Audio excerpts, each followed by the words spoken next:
James did not see the Fat Controller for several days. They left James alone in the shed, and did not even allow him to go out and push coaches and trucks in the yard. Oh dear, he thought sadly. I'll never be allowed out anymore. I shall have to stay in the shed for always, and no one will ever see my red coat again. Oh dear, oh dear. James began to cry. Just then the Fat Controller came along. I see you are sorry, James, he said. I hope now that you'll be a better engine. You have given me a lot of trouble. People are laughing at my railway, and I do not like that at all. I'm very sorry, sir, said James. I'll try hard to behave. That's a good engine, said the Fat Controller kindly. I want you to pull some trucks for me. Run along and find them. So James puffed happily away.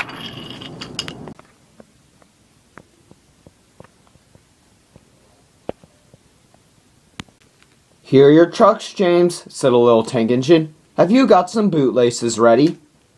And he ran off, laughing rudely. Oh, said the trucks as James backed down on them. We want a proper engine, not a red monster. James took no notice and started as soon as the guard was ready. Come along, he puffed. We won't, screamed the trucks. But James didn't care, and he pulled the screeching trucks sternly out of the yard. The trucks tried hard to make him give up, but he still kept on. Sometimes their brakes would slip on, and sometimes their axles would run hot. Each time they would have to stop and put the trouble right. And each time James would start again, determined not to let the trucks beat him.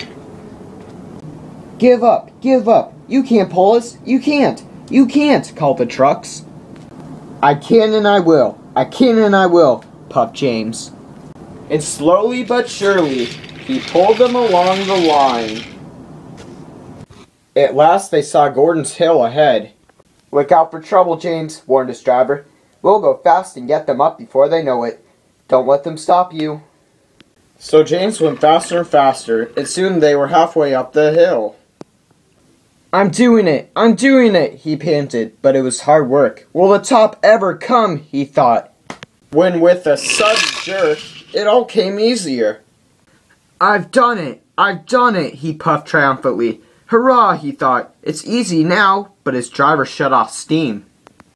They've done it again, he said. We've left our tail behind. The last two trucks were running backwards down the hill. The coupling had snapped. But the guard was brave.